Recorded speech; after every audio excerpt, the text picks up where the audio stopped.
আমরা এখন অবস্থান করতেছি ঠাকুরগাঁও জেলা যে বড় মাঠ রয়েছে সেই বড় মাঠে। আপনারা ইতিমধ্যে জানেন যে ঠাকুরগাঁয়ে বিএনপির চেয়ারপারসন যে তারেক রহমান আছে তিনি আসার কথা ছিল, কিন্তু অনিবার্য কারণে তিনি না আসতে পারলো। এবার আসতেছে ঠাকুরগাঁয়ে জামাতের যে আমির আছে ডক্টর শফিকুল ইসলাম, তিনি আগামী কালকেই শুক্রবার 3টায় এই মাঠে উপস্থিত হবেন।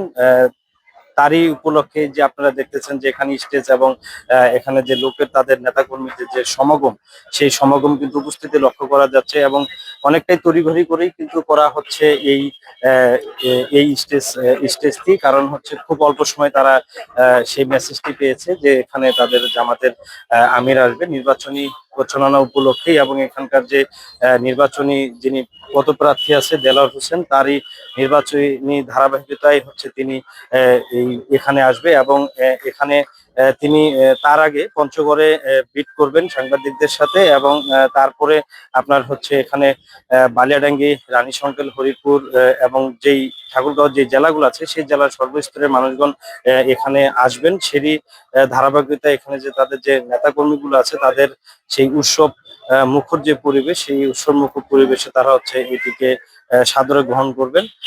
এই ছিল ঠাকুরগাঁও থেকে জামাতে আমির আসা উপলক্ষে সর্বশেষ তথ্য। আলামিন ইসলাম, সোনালী নিউজ, ঠাকুরগাঁও।